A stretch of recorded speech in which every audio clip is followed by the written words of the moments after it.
이렇게 카메라를 통해서, 모니터를 통해서 인사를 드리게 되어서 안타까운데, 어쨌든, 매우 반갑습니다. 여러분들 이렇게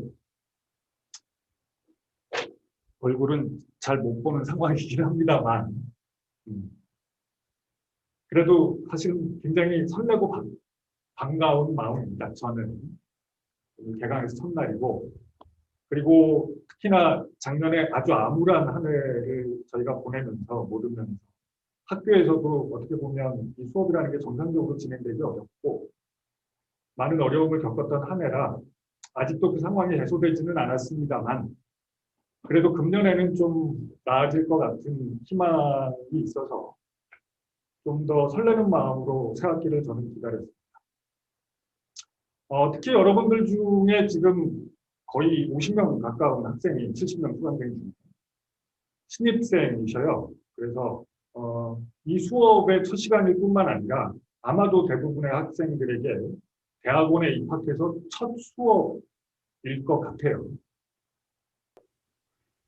그래서 여러분들도 많은 면에서 낯설고 좀 아직은 좀 익숙치 않은 면들이 많을 텐데 그래서 오늘은 우선 그 수업에 대한 얘기에 앞서서 저희 대학원에 특히 아까 잠깐 얘기했던 학생처럼 작년까지 학부생으로 있다가 특히나 이렇게 낯선 의과대학의 대학원에 입학하신 많은 분들이 계시니 우리 대학원 과정에 대해서 간략하게 언급을 좀 하고 지나갈까 싶습니다.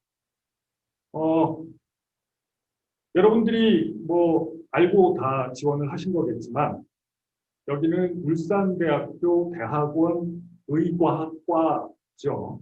물론 그 안에 전공이 의과학 전공이신 분도 있고 의공학 전공이신 분도 있지만 어쨌든 공통적으로 울산대학교 대학원 의과학과에 입학하신 거고 역시 아시는 것처럼 저희가 요 프로그램 의과학과 대학원 프로그램을 몇 년 전부터 아미스트라는 이름으로 진행하고 있습니다. 뭐 그러니까 어떻게 보면 이 과거에 그냥 의과학과, 울산대학교 대학원 의과학과의 이름으로 하던 거를 그 운영 주체나 운영 프로그램이 조금 이제 쇄신되면서 아미스트라는 이름으로 불리우게 되었다 이렇게 보시면 되는데 와서 경험해 보시면서 아시겠지만 사실 여러분들 대부분이 학생인 동시에 사실은 연구원의 신분을 가지고 있죠. 여러분들 대부분.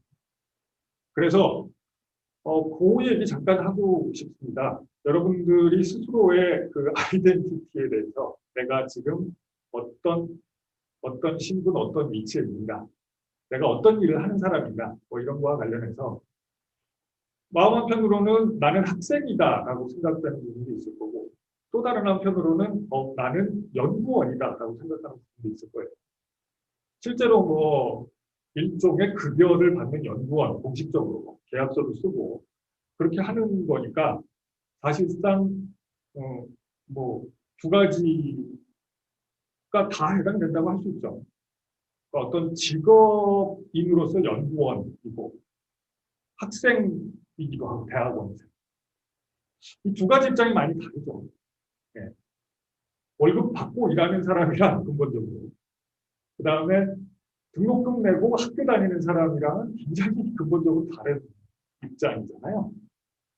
그리고 여러분들이 각자 지도교수를 대하는 입장에 있어서도 마찬가지로 그런 이중적인 면이 있죠. 실험실에서 일하는 연구원의 입장에서 보면 일종의 보스죠, 보스. 직장 상사. 그래서 그분께서 시키는 일을 해야 되고, 뭐 일종의 월급을 받으니까 월급에 응당한 어떤 의무를 가져야 되고, 뭐 이런 입장이죠. 근데 다른 한편으로 학생이라고 생각하면 또 전혀 다른 입장이 됩니다.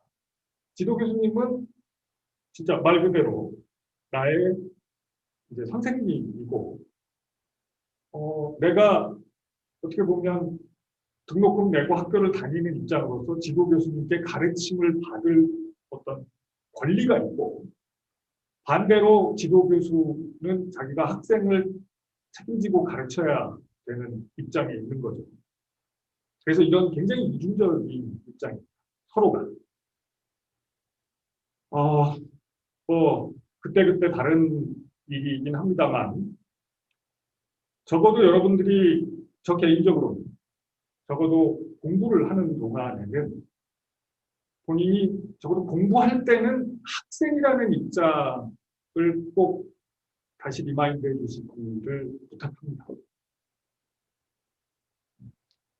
그냥 직장 생활에 필요한 과정 정도로 생각하고, 또는 내가 향후에 뭔가를 하기 위해서 필요한 스펙이고 거쳐가야 될 의무적인 과정이라고 생각하지 마시고, 공부, 즉 여러분 자신을 업그레이드 시키기 위해서 스스로 선택해서 하는 공부라는 거를 늘 마음속에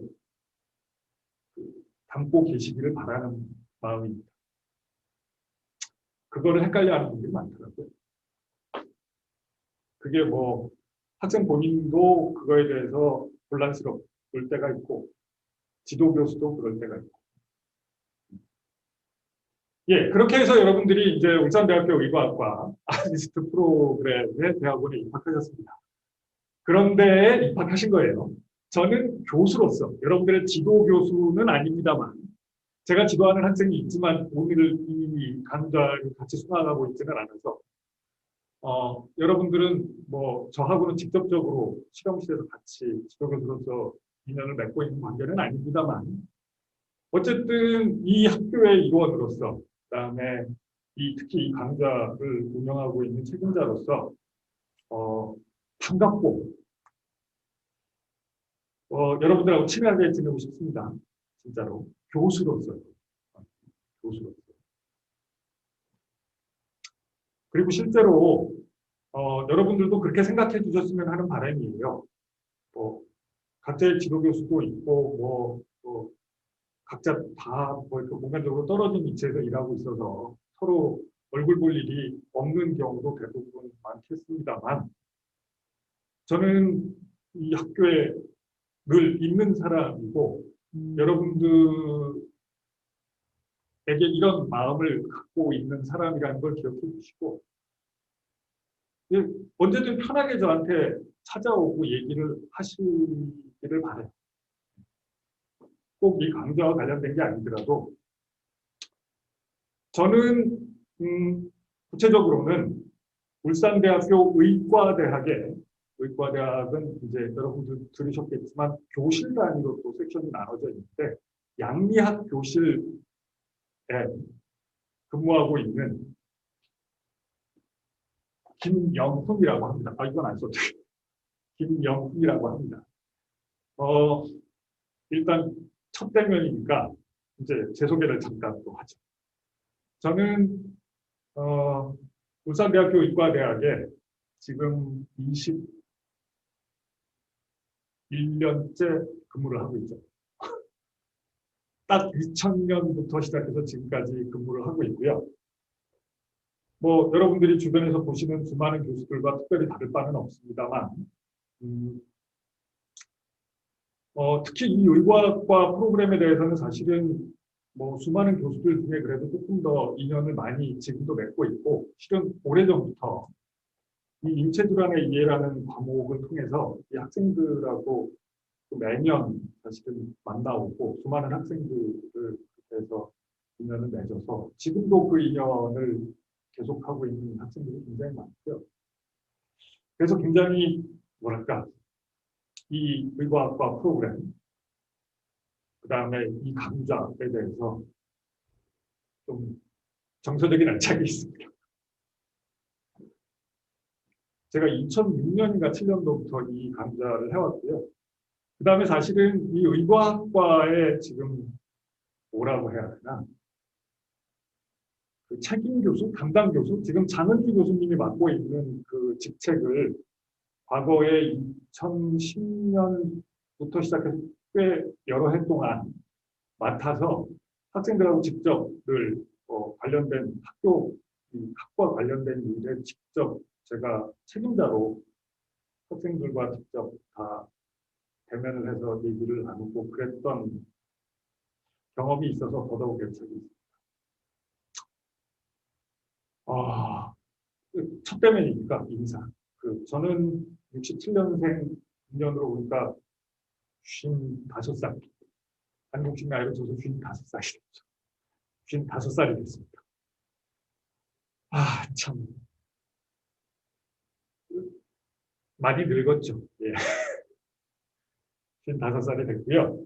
말씀드렸듯이 20년 넘게 벌써 어느새 울산대학교 의과대학교 일을 하고 있고, 전공 분야가 양리학 교실에 속해 있으니까 양리학이라고 일반적으로 그냥 밖에 얘기를 합니다만, 사실은 저는 쉽게 말하면 기초의학을 전공하는 사람이라고 보면 될 것 같습니다. 기초의학. 여기서 기초의학이라고 하면 많이들 이제 들어보셨을 것 같은데,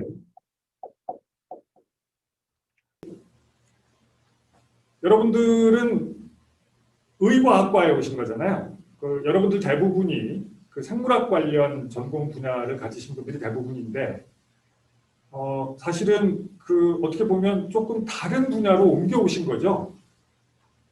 그러니까 그냥 예를 들어서 생물학, 생화학, 유전공학 이런 거를 전공하신 분들이 대부분인데, 그런 백그라운드를 가지고 메디칼 사이언스라는 영역으로 오신 거잖아요. 의과학과 메디칼 사이언스.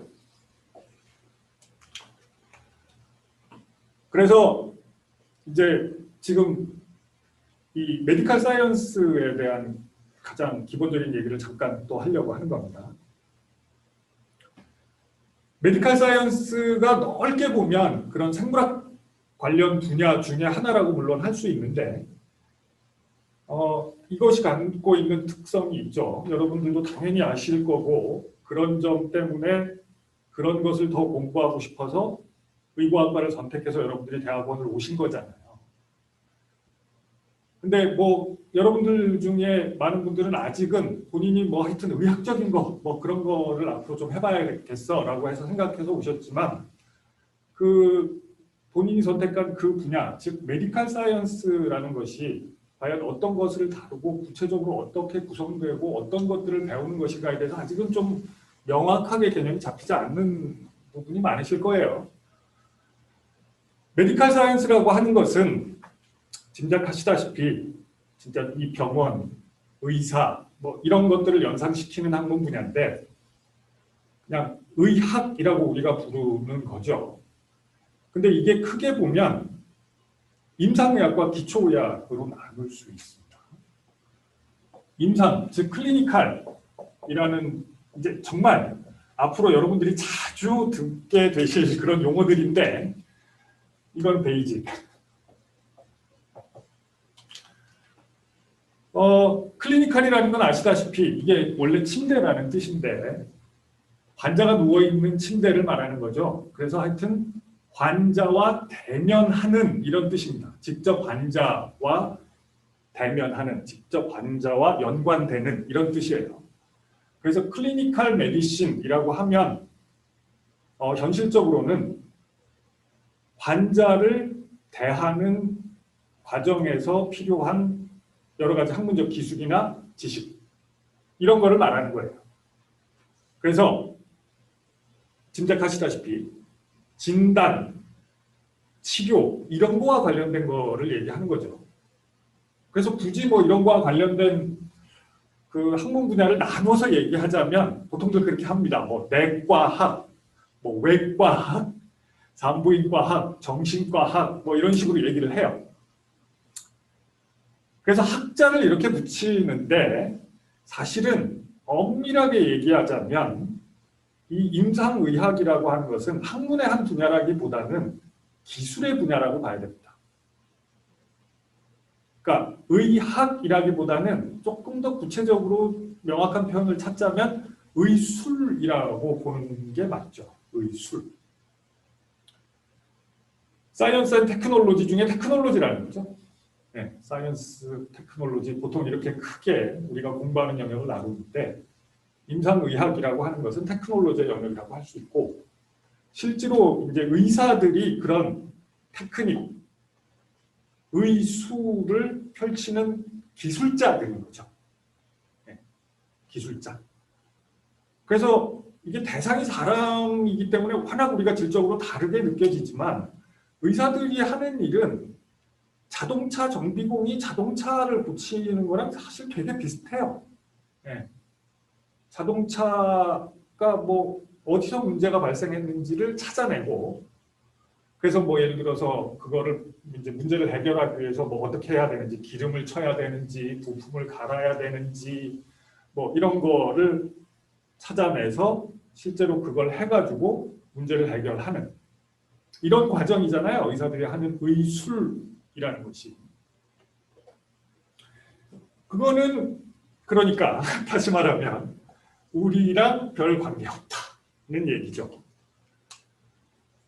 즉 자동차의 비유로 돌아가서 얘기하자면 우리는 자동차를 보고 자동차를 고치고 뭐 이런 일을 하는 사람들이 아니잖아요. 그리고 앞으로도 그런 걸 하고 싶은 사람들이 아니잖아요. 여러분들은.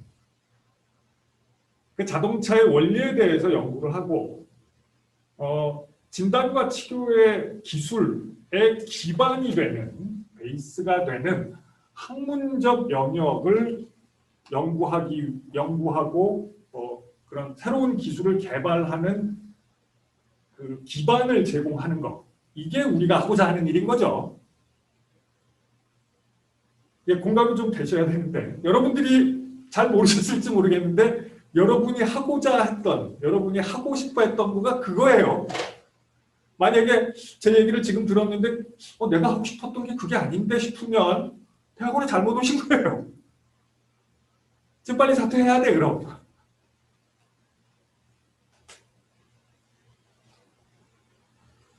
예, 그래서 우리는 그런 테크니션이 되고자 하는 것이 아니고 의사 같은 우리는 사이언티스트가 되고 싶은 사람들이고 그래서 사이언티스트로서 이런 베이직한 메디컬 사이언스를 연구하고자 하는 사람들입니다. 저 역시 그런 사람 중에 한 명입니다. 좀 더 구체적으로 제 개인적인 얘기를 드리자면 저는 사실은 의과대학을 졸업하고 의사 면허증도 땄는데 장롱 면허예요. 의사 면허증을 딴 이후로 거의 30년 전에 땄는데 그 의사 면허증을 한 번도 써본 적이 없기 때문에 장롱 면허죠. 그래서 처음에 물론 저도 의사가 되려고 이걸 하려고 이제 의과대학에 들어가긴 했습니다만 중간에 마음이 변해가지고 의사는 안 하고 사이언티스트가 되기로 마음 먹고 그래서 이제 면허증은 그냥 땄어요. 그냥 토익 점수 받듯이 그냥 하나 땄어. 기왕에 의과대학 졸업했으니까 어차피 써먹을 일은 지금까지도 없었고 앞으로도 없을 것 같아요. 그래서 저는 뭐 하여튼 의과대학을 졸업했지만 메디컬 사이언스 이런 기초의학의 연구에 참여하는 사이언티스트가 되고 싶어서 이 길을 선택했고 그러다 보니까 뭐 그 사이언티스트라고 하는 거는 그 자체가 직업은 아니잖아요. 월급을 받는 직업이 아니잖아요. 사이언티스트가. 그래서 뭔가 일을 해야 되는데 뭐 당연히 사이언티스트로서 하고 싶은 제일 좋은 직업은 프로페서죠. 교수가 되는 거죠. 그래서 운이 좋아서 이렇게 교수도 됐어요. 그래서 교수가 돼서 벌써 20년 넘게 월급 받으면서 편하게 사이언티스트로서의 삶을 살고 있습니다. 되게 미안하지만 운이 좋았어요. 예, 그래서 이 기초의학이라는 거를 하게 됐고 여러분들이 그거를 이제 앞으로 해나가려고 하는 상황이다 라는 얘기인데 그래서 사실은 아까 잠깐 언급했듯이 제가 여러분들한테 조금 더 뭔가 정서적인 애착을 갖게 되는 이유가 또 거기에 있어요. 저는 의과대학을 졸업했고 친구들이 다 의사고 지금도 의과대학에서 의사가 되려고 하는 학생들 울산의대 또 학생들 있잖아요. 이 학생들을 가르치는 데 더 많은 시간을 지금 할애하고 있긴 한데 그 친구들은 사실은 사이언티스트가 되려고 하는 친구들은 거의 없어요. 100명 중에 한 명도 안 되거든. 그러니까 저처럼 의과대학을 졸업하고 사이언티스트가 되고 싶은 사람, 이런 사람들은 100명 중에 한 명도 안 되는 것 같아요. 그렇다 보니까 제가 더 많은 시간을 할애해서 가르치는 학부생들은 사실은 저랑은 좀 가는 길이 다른 사람들이고 앞으로 시간이 지나면 점점 더 멀어질 사람이라는 느낌이 들고 오히려 다른 데서 학부를 졸업하고 오신 여러분들을 보면 앞으로 계속 같은 길을 가게 될 사람이라는 생각이 들어서 그래서 더 반가웠던 거예요. 매년 그래서 더 반갑습니다. 저는 진짜. 그렇다면 우리가 앞으로 공부하게 될 기초의학이라는 것이 일반적인 생물학하고 뭐가 다르냐? 뭐 크게 다를 거 없어요. 우리가 생물학이라고 하는 게 굉장히 다양한 범위가 있지만 어쨌든 어떤 생물에 대해서 다루는 건데 그냥 다양한 그런 생물들 중에 인간을 다룬다라고 보면 돼요. 인간. 우리가 곤충을 연구하는 것도 아니고 미생물을 연구하는 것도 아니고 소, 돼지 같은 동물을 연구하는 것도 아니고 뭐 식물에 대해서 관심 없고 그냥 사람에 대해서만 관심이 있어서 사람에 대해서만 연구하고 싶은 거예요. 뭐 예를 들어서 저 같으면 그렇거든요. 어떻게 보면 너무나도 자연스럽고 당연한 관심이죠. 그 나에 관심이 그래 나에.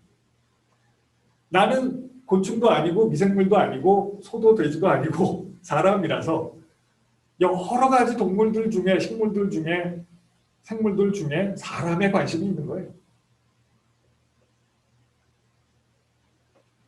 그리고 당연히 관심이 있으니까 공부를 하면 재밌죠. 저는 재미있어서 그걸 계속 하기로 마음먹은 거예요. 여러분들은 어떤 계기로 이거를 이쪽 길로 오셨는지 잘 모르겠는데 저는 이제 의과대학을 다녔으니까 어쨌든 의과대학에서 기초의학을 하시는 분들로부터 이런 걸 배우다 보니까 아 이게 관심이 있네. 근데 이거는 해보니까 재미가 없네. 그래서 이걸 선택한 건데 여러분들은 어떻게 보면 이제 거의 이런 인간에 대한 생물학 이거를 많이 접해보지는 않으셨을 것 같은데 뭐 이거에 어쨌든 관심을 갖고 오시게 돼서 여러분들이 이거에 대해서 어느 정도 기반 지식을 갖고 계시고 어느 정도 관심을 갖고 계신지는 모르겠습니다만 어쨌든 공부를 해보면 이게 제일 재밌을 수밖에 없어요. 사람이 사람에 대해서 연구를 하는 게 뭐 바이러스나 박테리아는 물론이고 소나 돼지에 대해서 연구를 하는 것보다 더 재밌는 게 자연스러운 거 아니겠어요? 이거를 그래서 사람에 대한 연구, 사람에 대한 생물학적인 연구라고 보면 되는데 이 크게 보면 아주 전통적으로 이걸 꼭 이렇게 나눠야 된다 이런 건 아닌데 크게 보면 이 사람에 대한 연구를 두 가지 영역으로 나눌 수가 있습니다. 스트럭처와 펑션이라고 보면 돼요. 구조와 기능. 그러니까 이제 기초의학을 한마디로 정의한다면 인간의 생물학적인 측면에서 봤을 때 인간의 구조와 기능 이렇게 보면 되죠. 여기서 구조라고 하는 건 우리가 그냥 이렇게 딱 보면 알 수 있듯이 인간은 팔이 2개 달렸고 손가락이 각각 5개씩 해서 10개고 귀가 2개 달렸고 머리카락이 뭐 있고 없는 사람도 있죠. 뭐 하여튼 이런 게 있고 뭐 코가 있고 콧구멍이 있고 뭐 이런 것들 이런 육안으로 보이는 것부터 시작해서 내장 뭐 심장은 어떻게 생겼고 간은 어떻게 생겼고 심지어 이게 이제 현미경적으로 들어가면 그렇게 해서 현미경으로 보면 어떻게 생긴 세포들로 구성되어 있고 그 세포와 세포들 사이의 연결은 어떻게 되어 있고 이런 것들이 전부 다 스트럭처에 해당되는 얘기들인 거죠. 이거를 이제 이제 전통적으로 과목의 이름으로 보자면 해부학, 그다음에 이제 마이크로 스트럭처, 육안으로는 안 보이고 이제 현미경적으로 보이는 스트럭처로 들어가면 이제 히스톨로지, 조직학 이렇게 부릅니다. 그 학문 분야를. 그래서 해부학 또는 조직학 이런 학문 분야가 생물학적인 인간의 스트럭처에 대해서 연구하는 분야인데요. 그래서 이런 것들 여러분들이 이제 공부를 해서 알게 될 겁니다. 간세포는 어떻게 생겼고, 뭐 장에 있는 세포는 어떻게 생겼고, 심장에 있는 세포는 어떻게 생겼고, 그래서 이 세포와 세포 사이는 어떻게 연결이 되어 있고, 하나의 장기는 어떻게 구성이 되어 있고, 어떤 요소들로 구성이 되어 있고, 어떻게 서로 연결되어 있고, 이런 거를 배워야 되는 거죠.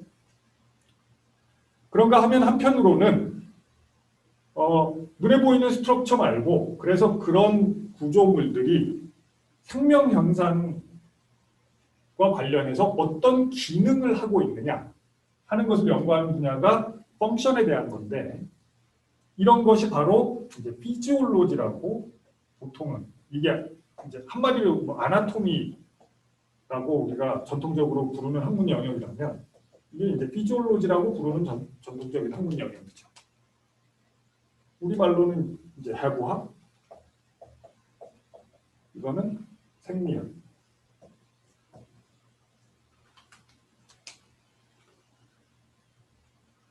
와우, 이 칠판에 이런 거 쓰는 거 참 신기하죠? 오랜만에 봐서.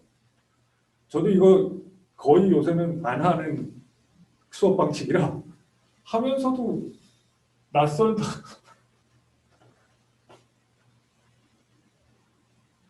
예, 그렇습니다. 그래서 해부학적으로 뭐 예를 들면 심장이 어떻게 생겼다. 심방과 심실이 있고, 심방과 심실 사이에는 밸브가 있고, 뭐 큰 혈관으로부터 심방으로 들어올 때 거기 또 밸브가 있는데, 뭐 심방과 심방 사이에는 격벽이 있고, 심실과 심실 사이에 뭐가 있고, 그래서 이것이 뭐 어느 위치에 어떻게 위치하고 있고, 이런 것들이 아나토미, 심장의 아나토미라면 심장의 피지올로지는 그런 거죠.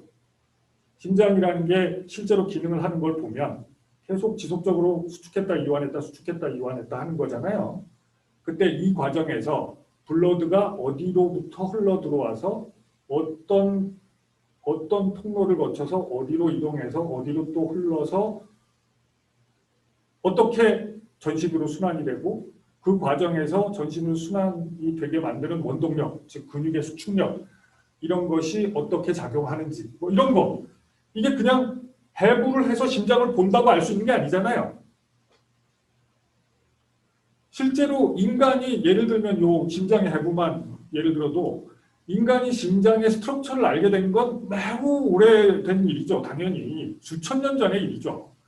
뭐 동물의 심장을 뭐 당연히 뭐 해부를 그냥 먹으려고 해부를 했겠죠. 그거는 하다 보면 심장이라는 것의 존재를 알았고, 동물의 심장이 어떻게 생겼는지는 당연히 알았을 거고, 사람이 인체를 해부한 것도 역사가 수천 년이에요. 역사 기록에 다 나와요.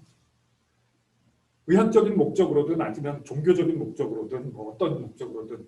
그래서 심장이, 사람의 심장이 어떻게 생겼다, 뭐 이런 거를 이미 오래전부터 알고 있었지만, 피가 어디서 들어와서 어디를 거쳐서 어떻게 전신으로 다시 나가는지를 알게 되기까지는, 이거에 대해서 아나토미컬 스트럭처가 알려지고 나서 순환의 이 방향이 알려지는 데까지만 해도 한 2000년이 걸렸어요.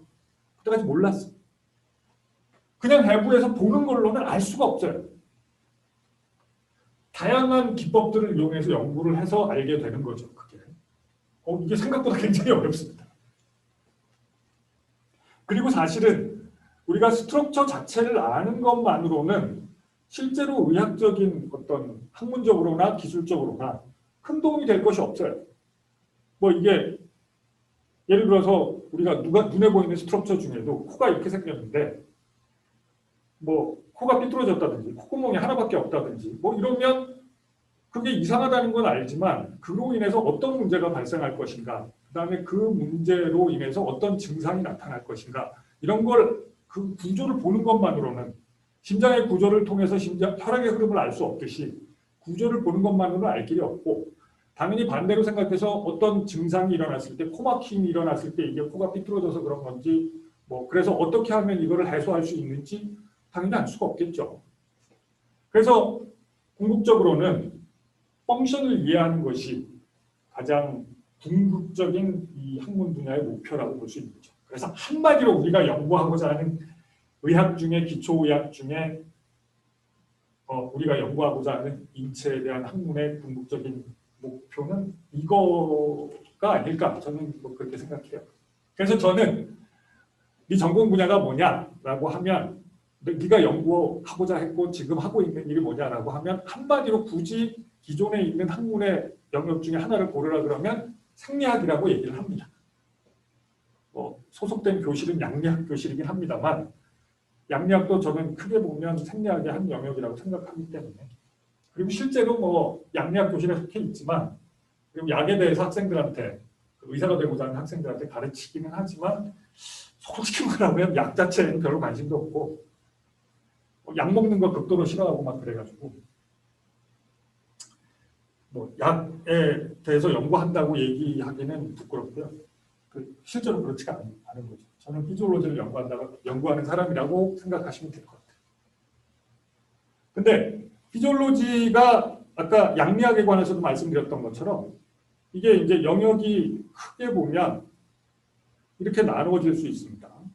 정상적인 사람의 피지올로지. 예를 들어서 지금 이 화면 속에 있는 김영훈이라는 사람이 입을 움직여서 소리를 내고 여기에 있는 심장이 뛰고 있고 블러드가 여기서부터 지금 이렇게 손가락 끝까지 흘러서 칠판에 글씨를 쓸 수 있게 손가락의 근육을 유지해주고 있고 이런 정상적인 상태의 사람들의 이 펑션. 그래서 뭐 그러다가 의자에 앉을 때는 다리에 있는 어떤 근육이 움직여서 의자에 앉기도 하고 일어날 때는 갑자기 혈압이 떨어져서 머리가 핑 돌기도 하고 뭐 이런 정상적인 사람들의 피지올로지가 있는가 하면 한편으로 보면 질병 상태에서 그 피지올로지에 뭔가 체인지가 나타나면 정상인에서 우리가 볼 수 있는 피지올로지컬한 현상하고는 다른 것들이 나타나잖아요. 그렇죠? 예를 들면 심장의 피지올로지 조금 전에 얘기했듯이 뭐 심장이 기능을 하는 데 있어서 혈액이 우심방으로 들어와서 우심실을 거쳐서 폐로 흘러나갔다가 폐에서 다시 좌심방으로 돌아와서 좌심실을 통해서 에오타로 나가서 대동맥으로 나가서 전신순환을 하게 된다. 뭐 이런 게 기본적인 내용인데 예를 들면 에오틱 밸브에 뭐 어떤 문제가 발생하면 블러드가 에오타로부터 벤트리클로 거꾸로 흘러들어올 수도 있단 말이죠. 그러면 좌심실에서 원래 에오타 쪽으로 무조건 한쪽 방향으로만 블러드가 흘러가야 이것이 피지올로지인데 반대 방향으로 흘러 들어오는 역류하는 이런 일이 일어나면 이거는 병적인 상태죠. 그럼 이런 병적인 상태가 사실은 오히려 이런 임상의학적인 측면에서 보면 훨씬 중요하죠. 현실적인 측면에서는. 실제로 질병을 진단하고 치료하는 데 있어서는 이게 더 중요한 거죠. 이런 병적인 상태에서 어떤 일들이 일어나는가 하는 거. 그래서 요거를 요 앞에 패소를 붙여서 패소피지올로지라고 합니다. 요 패소오원. 이게 이제 원래 의미는 아닙니다만 어쨌든 실질적으로 이제 질병이라는 의미로 쓰여요. 패소가. 그래서 패소피지올로지라고 하면 병태 생리학이 됩니다. 그러니까 정상적인 인간이 아니고 질병 상태에 있는 인간에게서 나타나는 인체의 기능. 그러니까 비정상적인 기능이죠, 당연히. 그 기능이 어떻게 보면 망가진 상태. 어떻게 망가졌느냐를 보는 거죠. 원래 좌심실에서 에오타로 나가야 될 블러드가 왜 에오타에서 거꾸로 좌심실로 흘러 들어오는가. 이런 거를 보는 거죠. 그래서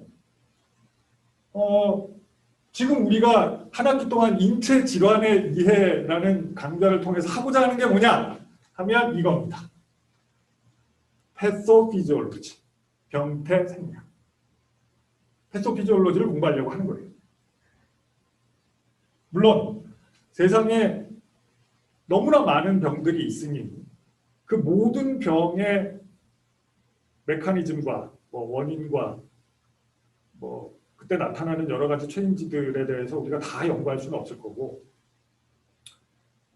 흔히 의학적으로 중요하다고 인식되는 질병들 그래서 실제로 이제 의과학자로서 연구의 대상이 되는 그런 질병들을 몇 가지 대표적인 것들을 꼽아서 그런 것들에 대해서 패소피지올로지컬한 학문적인 과학적인 사실들에 대해서 여러분들하고 같이 공부를 할 거거든요.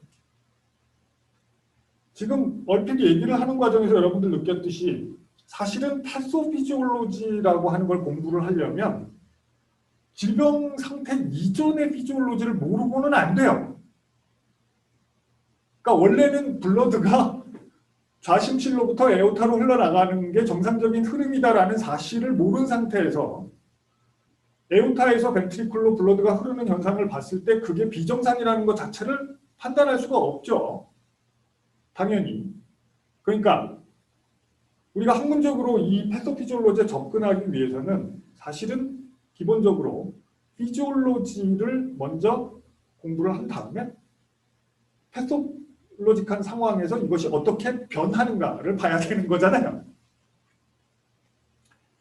그렇게 따지면 피지올로지를 이해하기 위해서는 기본적으로 아나토미컬한 스트럭처럴한 측면을 우리가 이해해야 되고 그걸 기반으로 피지올로지를 이해해야 되고 피지올로지를 이해한 상태에서 패소피지올로지컬한 현상들에 대한 설명이 가능하다라고 보면 이거 언제 나온 거예요? 못한다고 말이죠. 그리고 뭐 여러분들이 사실 지금 의과학과 들어와서 패소피지올로지만 공부하는 게 아니잖아요. 여러분들은 이거만 공부하는 사람들이 아니죠.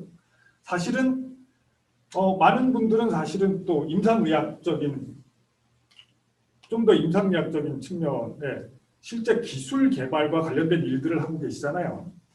요즘은 베이직한 사이언스보다는 어플리케이션. 여러분들 물론 의사로서 진단 치료를 하는 것이 아니지만 여러분들은 의사들이 하는 진단과 치료에 필요한 기술을 디벨로퍼하고 제공하는 역할을 하는 거죠.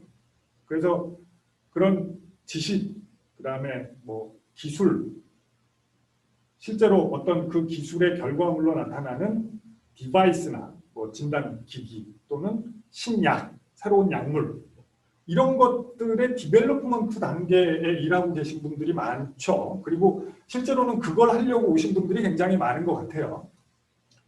그런 입장에서 보면 사실은 그쪽에 공부할 것이 굉장히 많은데 이거 뭐 언제 이런 것들을 다 공부를 하고 지나가겠어요. 그러니까 여러분들한테 뭐 이게 제일 중요한 과목이다 이렇게 말씀드릴 수는 없을 것 같고 그럼에도 불구하고 어쨌든 이거에 대해서 전혀 모르고는 일로 올라갈 수는 없을 것 같고 그 딜레마 상황이라고도 할 수 있겠죠. 그래서 제 나름대로 어쨌든 한 학기 동안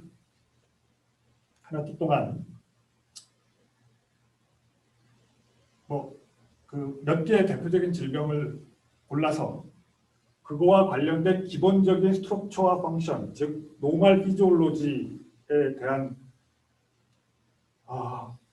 기본적인 내용을 여러분들한테 좀 강의를 같이 곁다리로 하면서 주로는 패소피지올로지를 다루려고 합니다. 한 학기 동안. 이 시간 10분 전에 참 새삼스럽네요. 작년 이맘때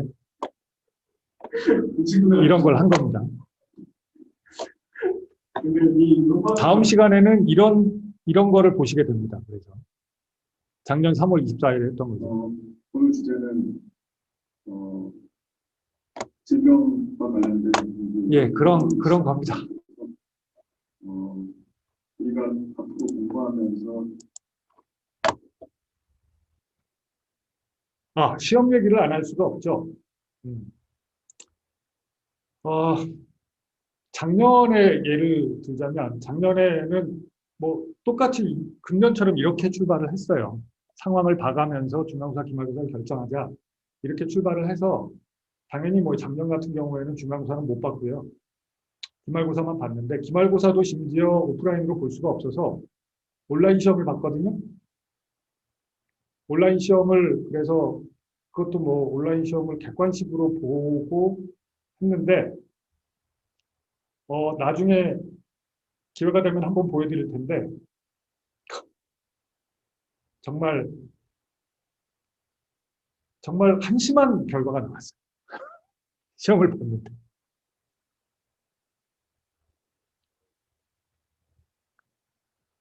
나중에 한번 보여드릴게요. 그래서 저는 이 수업의 경우에는 작년의 경우를 볼 때, 이렇게 작년처럼 완전히 온라인으로만 동영상 제공하는 형식으로만 제공했을 때, 이게 학습 효율이 예년에 비해서 굉장히 떨어졌던 것 같다는 평가를 합니다. 이게 잘 되기가 어려워요. 1년 동안 초등학교 때부터 시작해서 대학원에 이르기까지 모든 교육 과정에서 이렇게 그 온라인 교육을 했잖아요, 우리가. 전 세계적으로 그것도 심지어. 이것이 과연 이 학습 과정 진행에 어떤 결과를 미쳤을까? 이거에 대해서 아직은 좀 섣부른 평가이기는 한데, 대체적으로는 적어도 이제 대학 수준의 고등교육의 경우에는 평균만 놓고 보면 평균만 놓고 보면 이게 동영상을 제공하는 강의 방식이 효율적이다. 그러니까 이게 과거에 강의실에 모여서 이렇게 질문 있어? 하고 물어보고 뭐 이름 한번 불러가지고 뭐 당신이 지금 뭐해? 뭐 어디 있어? 뭐 이런 정말 그 강의 내용과 무관한 잡담하는 시간들 막 중간중간 들어가는 이런 어떻게 보면 비효율적인 방식에 비해서 동영상만 딱 만들어서 제공하면 군더더기가 싹 빠져요. 강의하는 사람 입장에서도 동영상을 만들 때는 군더더기가 싹 빠집니다. 이런 군더더기 잔소리를 할 게 없어. 그냥 정말 강의 컨텐츠에 관한 내용만 얘기하는 거예요. 그러니까 시간도 짧아져. 대신 강의를 동영상을 시청하는 사람 입장에서 보면 일단 왔다 갔다 강의실에 오가는 시간 제한 안 받죠? 뭐 새벽에 듣던 뭐 점심시간에 듣건 자기가 편한 시간에 들을 수 있죠? 반복해서 들을 수 있죠? 그 다음에 2배속으로 듣거나 1.5배속으로 듣거나 자기 원하는 속도대로 듣고 중간에 자기가 스킵해도 되는 부분은 알아서 스킵하고 그래서 결과적으로 굉장히 학습의 효율성이 높아질 가능성이 높다는 거예요. 평균적으로 보면. 그런 부분이 분명히 있더라고요. 근데 다른 한편으로 보면 이것 역시 뭐 모든 초등학교 때부터 시작해서 대학원생들에게까지 다 똑같은 건데 이게 불리한 사람들이 있어요. 이런 방식. 그게 어떤 요인이냐면 일단 제일 좀 안타까운 케이스는 억지로 강의실에 앉아 있지 않으면 동영상을 안 본다. 극도로 게으른 사람들. 그래서 자꾸 미루다가 몇 주치 한꺼번에 보고 그것도 급하니까 대충 보고 이러는 사람들. 일부 있어요, 일단. 이런 사람들이 일부 있어요. 있습니다. 대학원에도 있어요. 대학에도 있고 뭐 초등학교만 있는 게 아니에요. 그런 애들이. 그래서 이런 사람들은 낙오됩니다. 그러니까 따라오질 못해요. 강좌를. 자기도 모르는 새 게으름 피우다가 수업 뭐 나중에 학기말 다 됐는데 막 그냥 몰아서 막 시험 본다고 그냥 대충 듣고 그래서 그런 사람들은 낙오되더라고요. 그게 이제 흔히들 그 학습의 격차가 넓어진다고 얘기하는 게 그 부분입니다. 그런데 그 낙오될 정도까지 떨어지지는 않더라도 이런 종류의 수업 방식, 동영상을 제공하는 수업 방식에 대해서 답답해하는 사람들이 되게 많아요. 그러니까 뭐 효율이 떨어지는 거가 어느 정도일지는 잘 모르겠으나 이게 모니터를 보니까 현장감이 없잖아요. 더군다나 비실시간으로 하면 그러니까 동영상인데다가 비실시간, 줌도 아니고 그냥 동영상 U클래스에 올라있는 거 그냥 편한 시간에 끄집어내서 보는 이런 방식으로 하면 현장감이 하나도 없잖아요. 그러면 이게 학습에 필요한 어떤 몰입이 안 되는 그런 사람들이 있어요. 네. 그래서 그런 학생들은 가능하면 하여튼 이 교수를 보여달라고 해요. 그러니까 이게 파워포인트만 보이면 더더군다나 전혀 현장감이 없으니까 교수를 보여달라고 하고 교수님 얼굴을 그 화면에 보여주시는 게 더 좋아요. 뭐 그렇게 얘기하고 그 다음에 그나마 실시간으로 좀 하면 좋겠어요. 내지는 화면으로 하는 게 더 좋아요. 이렇게 얘기하는 학생들도 있어요. 그렇게 하는 거에 비해서 현장감이 떨어지는 이유로 해서 이런 방식이 이 자기가 공부하는데 오히려 비능률적이라고 생각하는 경우도 있더라고요. 그래서 이런 다양한 케이스가 있는데 이렇게 70명이 여러분들이 각각이 어디에 해당하는지는 제가 모르겠습니다. 그래서 아까 처음에 말씀드린 것처럼 자기 스스로 판단을 해보세요. 그래서 꼭 코로나 때문이 아니더라도 적어도 이번 학기에는 만약에 본인이 나는 현장감하고 별 상관이 없다. 나는 차라리 그냥 깔끔하게 그냥 동영상만 있으면 내가 편한 시간에 편한 장소에서 반복해서 내 스케줄에 맞춰서 공부를 하는 게 나는 더 편하다. 그런 사람들은 사실은 실시간에 맞춰 줌에 안 들어와도 되고 동영상을 제가 따로 제공해 드리면 그걸 갖고 공부하시는 게 더 나을 수 있어요. 그래서 제가 일단은 이렇게 실시간 줌으로 진행을 하지만 어느 정도 좀 정리가 되고 상황이 파악이 되면 그런 분들한테는 그렇게 하실 수 있도록 제가 어떻게든 방법을 찾을 생각이에요. 처음에도 말씀드린 것처럼. 그리고 본인이 자기는 강의실에 가서 앉아있지 않으면 공부가 안 될 것 같다. 내지는 직접 하여튼 같은 공간에서 강의하는 교수와 인터랙션을 하는 게 나한테 도움이 된다고 생각한다. 그럼 강의실에 오실 수 있게 생각해요. 70명이 다 오지는 못하지만 그런 분들은 오시면 저로서도 굉장히 반갑거든요. 한두 명이라도 오면. 이렇게 렌즈 보는 것보다 나으니까. 작년에도 그래서 두세 명씩 앉혀놓고 제가 했고. 그래서 하여튼 여러분들 이미 1년 동안 경험하신 부분이 있기는 하겠지만 어쨌든 이런 온라인으로 진행되는 이 상황에서 각자 자기한테 적합한 학습 방식을 생각해 보시고 향후에 이제 여건이 좀 되면 뭐 선택해서 각자 원하는 방식으로 할 수 있게끔 다양한 옵션을 만들어 볼게요.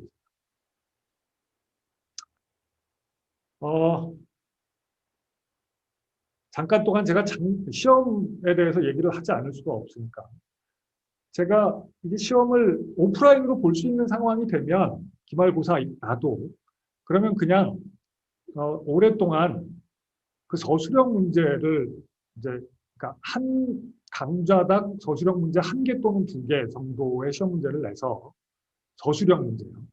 그래서 서술형 문제로 시험을 봤었어요.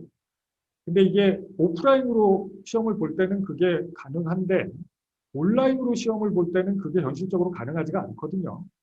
그래서 온라인으로 볼 때는 작년에는 아주 특이한 방식을 선택했는데 객관식 문제를 내되 그냥 객관식은 너무 쉬울 수가 있기 때문에 이 쉬우면 부정행위가 일어나거든요. 그러니까 이 온라인 시험의 부정행위의 여지를 원천 차단하기 위해서 어려워야 돼요. 그래갖고 작년에 어떻게 문제를 냈냐면 객관식 문제를 내되 보기 4개 중에 2개를 고르는 문제를 냈습니다. 보기 4개 중에 2개를 고르시오. 그래서 2개 다 맞으면 2점, 2개 중에 하나를 맞추면 1점이에요. 근데 2개를 체크했는데 하나는 맞고 하나는 틀렸잖아요? 그럼 빵점. 무슨 얘기인지 알겠죠? 그렇게 시험을 냈었어요. 그러면 그냥 자신이 없으면 1개만 찍어야 되잖아. 근데 사람들이 그렇게 잘 안 하더라고요. 자신이 없어도 2개를 찍어서 빵점이 되는 경우가 굉장히 많더라고요. 그래서 이게 랜덤하게 랜덤하게 한 개만 찍으면 평균 점수가 0.5점이 나와야 되는데 나중에 다 그 채점을 해서 한 문제당 몇 점에 해당하는지를 해보니까 평균이 0.5점밖에 안 돼요.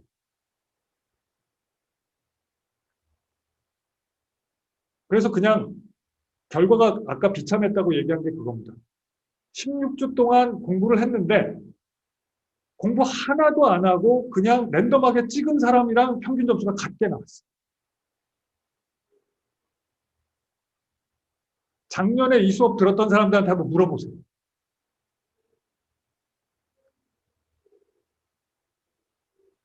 작년에 석사 1년 차였던 사람들 다 들었거든요. 그래서 제가 황당했었습니다. 시험 결과를 보고서.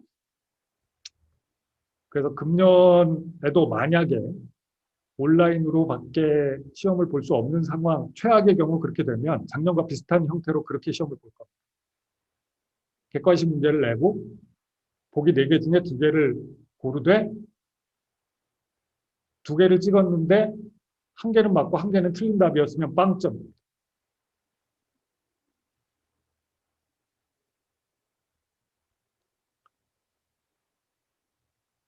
둘 다 오답을 찍어도 빵점이고요.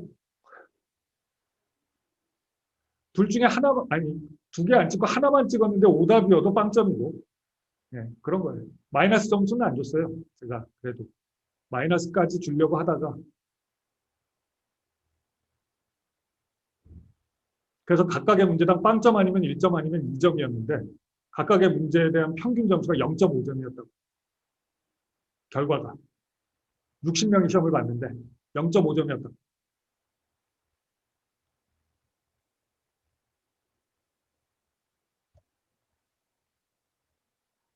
예, 만약에 오프라인으로 시험을 볼 경우에는 한 주당 한 문제 또는 2문제의 서술형 문제를 내서, 예, 그 단답식이 아니고 서술형입니다.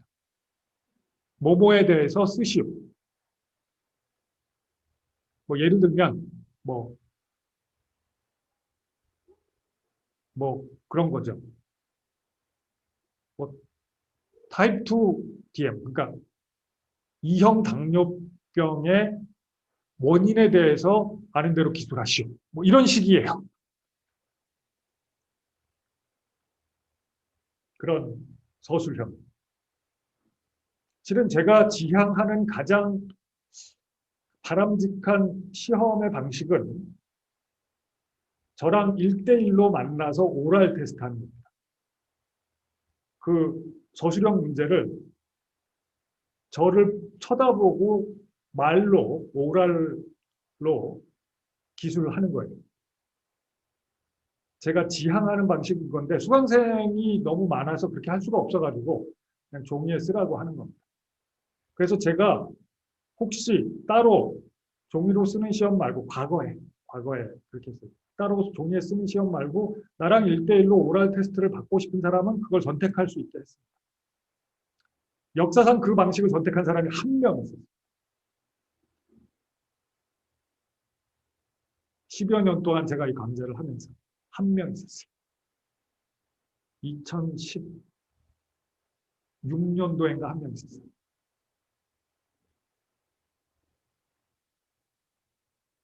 우리가 하여튼 특히나 안 그래도 점점 이제 그 휴먼 인터랙션이 적어지는 시대를 살면서 작년에 코로나 때문에 아주 현격하게 사람들이 서로 인터랙션을 안 하는 삶의 방식으로 살 수밖에 없게 되었는데 그 좋은 점도 굉장히 많지만 또 그 과정에서 잃게 되는 것들도 있는데 그 잃게 되는 것 중에 제일 중요한 게 그거죠. 그냥 진짜 직접적인 휴먼 인터랙션.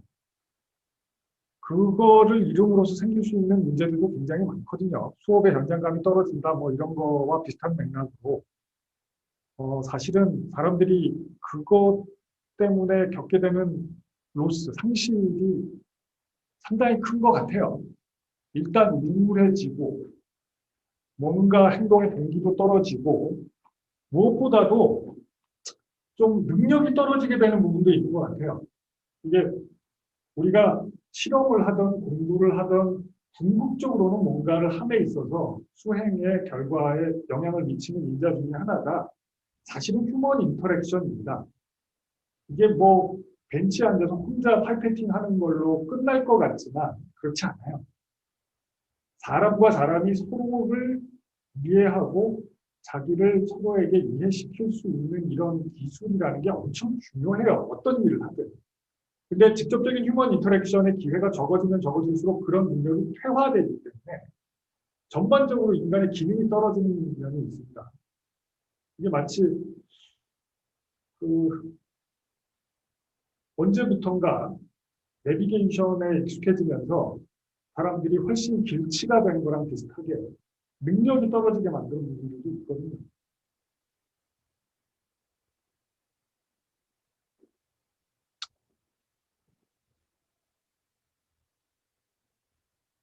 그래서 예, 뭐 질문과 의견 나중에라도 남겨주시고 어, 여러분들한테 마지막으로 한 가지 드리고 싶은 말씀 잠깐 동안 제가 30분을 약속했으니까 5분 땡겨서 잠깐 5분에 걸쳐서 한 가지만 추가적으로 말씀드리고 지나갈게요.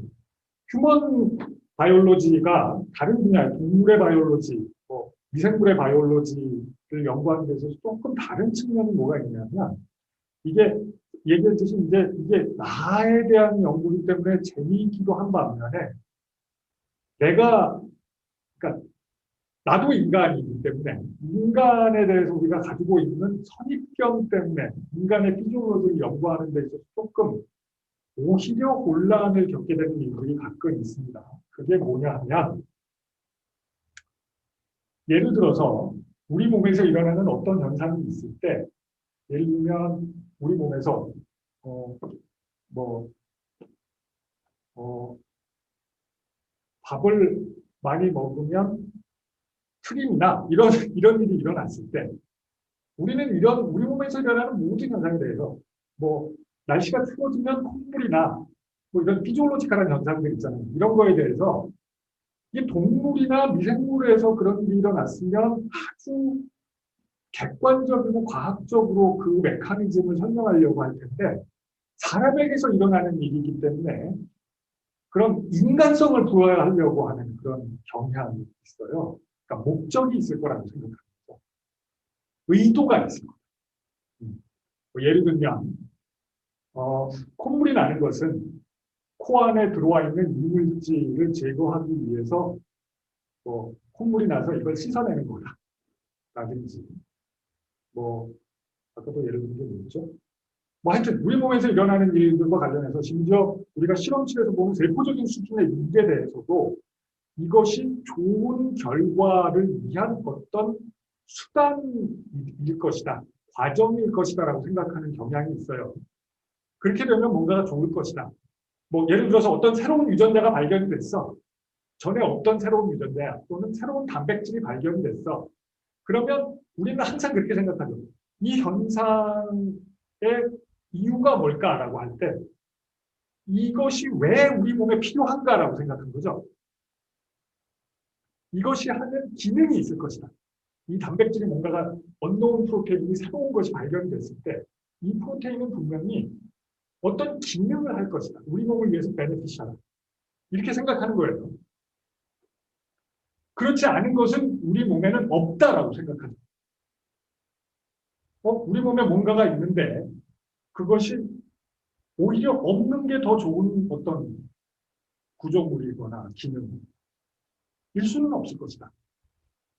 그런 것은 인간이 만든 어떤 기계에는 그런 결함이 있을지 모르겠지만 인간이라는 기계에는 그런 결함은 없을 것이다. 그래서 모두 다 한목적성을 가지고 있을 것이다라고 생각하는 거예요. 이게 이제 특히 인간을 우리가 대할 때 갖는 그런 잘못된 선입견 중에 하나.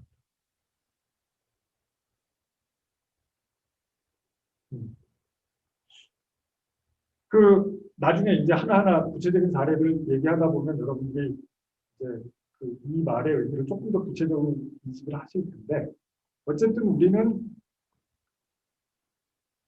마치 미생물이나 동물이나 식물을 대할 때처럼 인체에 대해서 객관적이고 냉정하게 인간을 특별한 존재로 생각하지 않고 그냥 생물학적인 측면에서 다루려고 한다라는 점만 한번 기억해 주시면 좋을 것 같습니다. 이 말의 뜻이 지금 당장 먼저는 잘 와닿지 않을 것 같고 아마 시간이 지나면 떠오르실 날이 있을 겁니다. 자, 그래서 오늘은 말씀드린 대로 쭈저리 사실은 그 컨텐츠에 관련된 내용이 아니라 그냥 없어도 되는 얘기일 것 같은 그 동영상 강의 같은 데는 빠져야 될 것 같은 그런 얘기들을 한 첫 시간이라서 하고 다 보여주시지는 않았지만 여러분들 얼굴을 그래도 일부 제가 봐서 마음의 위안을 얻었고 그걸로 마치도록 하겠습니다.